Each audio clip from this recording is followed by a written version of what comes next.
గౌరవనీయ మాజీ మంత్రివర్యులు తెలంగాణ ఉద్యమ సారథిలో ప్రధానమైన పాత్ర పోషించే మా అన్నగారు కేసీఆర్ గారు, గౌరవ శాసనసభ్యులు అన్న ఆత్మీయత గల జనార్దన్ గారు, మాజీ మంత్రివర్యులు శ్రీనివాసన్న గారు, బిఎస్పీ అన్ని నాయకులు, ప్రజా సంఘాలు, ఇదొక దురదృష్టకరమైన భారతీయ సమాజంలో ఈనాటి కూడా ఇట్లాంటి ఘటనలు జరగడం అమానుషత్వం. మొత్తం దేశవ్యాప్తం ఈ ప్రాంతంలో మహేంద్రనాథ్ గారి ఆధ్వర్యంలో ఉద్యమం కులాలకు మతాలకు అతీతంగా ఉన్న గొప్ప నేల నాగరికమైన ప్రాంతం. అలాంటి ప్రాంతంలో ఒక రజకులను ఇట్లా జరగటం, మీరు తర్వాత ఒక పాప చనిపోవడం అనేది కన్నీటిమయం కావాల్సిన ఘటన ఇది. అన్న గౌరవనీయమైన మాజీ ఎమ్మెల్సీ అన్న హరిమోహన్ లక్ష్మారెడ్డి అన్న, సారీ అందరు నేను క్షమించాలి. మన ఆళ్ళ వెంకటేశ్వరరెడ్డి గారు, అన్న గొల్ల శ్రీనివాసరెడ్డి గారు. అయితే ఇదొక ప్రజా ఉద్యమం. ఈ ఉద్యమాన్ని ఇప్పుడు నిన్నటి దాకా ఒక ఎత్తు అయితే ఇప్పుడు కేసీఆర్ అని వచ్చినాడు. ఎక్కడి వరకైనా ఈ అంశాన్ని తీసుకుపోయి నిష్పక్షపాతంగా ప్రజలకు, దళితులకు న్యాయం జరిగే బాబు. అరే ఎవరాడు జోలి, నీవు ఆగరా నాయన, నేను ఈ ఊర్లోనే ఉంటున్నా, వాడు రాగండి. ఇలాంటి ఒకనాడు ఈ ఉద్యమాలకన్నిటి వేలాది మందిని కదిలించి ఈ ప్రాంతంలో నేను పనిచేసినాను, సాహిత్య సంస్కృతి రంగం ప్రధానంగాని.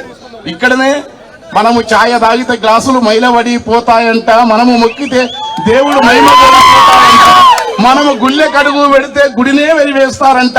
గాలి వీల్చి వదులుతున్నాము, గాలిని కూడా వెలిగేస్తారా? వెలిగే పొద్దున తిరుగుతున్నాము, పొద్దును కూడా వద్దంటారా? గాలికి గంగకు అంటని అంటూ మేము అంటుకుంటే మరి ఎట్లా ఉంటుందని కొట్టిన దెబ్బ ఇక్కడ నుంచి ఈ పాట పుట్టింది.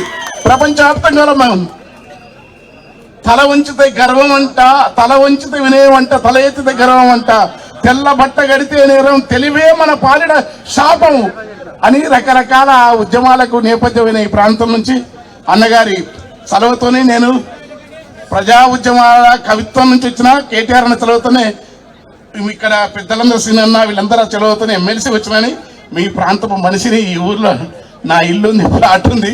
అయితే నేను చాలా కాలంగా రాలిన ఆరోగ్యం ఎక్కువ సహకరించిన కాళ్ళ నొప్పులతోని ఇక్కడ జరుగుతున్న ఈ ఉద్యమాన్ని ఇప్పుడు టైం పోవాలని మీరు ప్రశాంతంగా ఉన్నది కేటీఆర్ అని మాట్లాడతారు. వెంటనే నిందితులను అరెస్ట్ చేయండి. ధర్మం కాదది. ప్రభుత్వాలు ఉంటాయి పోతాయి, ప్రభుత్వాలు స్థిరం కాదు. ప్రజల యొక్క వేదనను, ప్రజల దుఃఖాన్ని, ప్రజల బాధను, ప్రజల యొక్క పడుతున్న తపనను, ప్రజా ఉద్యమాలు ఇంతమందలాడుతూ ఉంటే నిమ్మకు నీరెత్తినట్టుగా ఉంటే అది ఈ ప్రభుత్వాల ఎన్నికలకు అది అనేక విధాల ప్రజల నుంచి వచ్చే మౌనమైన హెచ్చరిక కాదు, అది అలంకార భూషణం కాదు. ఇట్లా ఉండటం వెంటనే స్పందించాలా. నిజమైన నేరస్తులు ఎవరు అరెస్ట్ చేయాలా. వెంటనే ఆ పాపకు కావలసిన మంచి అది ఎంత దారుణం జరిగిందో ఈ దారుణాలన్నీ జరగకూడదు. దేశవ్యాప్తంగా ఇలాంటి దారుణాలకు అనేక రూపాలను, అనేక పద్ధతుల్లో పాదు జరుగుతూ ఉంది. అటు తెలుగు రాష్ట్రాల్లో ఉన్నాయి, మిగతా ప్రాంతాల్లో కానీ వీటన్నిటి వేదిక నుంచి ఇక్కడి నుంచి మొదలు కావాలా. ఒక మహోన్నతమైనది.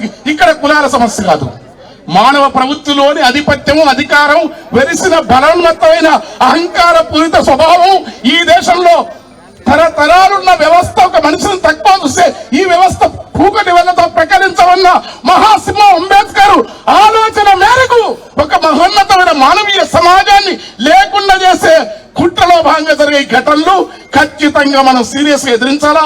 దానికోసం పోరాడుతున్న వీళ్ళు అన్నయ్య పెద్ద ఆయన వచ్చినారు, ఆయన మాట్లాడక నేను ఇంకా మాట్లాడను. జై భీమ్, జై తెలంగాణ. Thank you.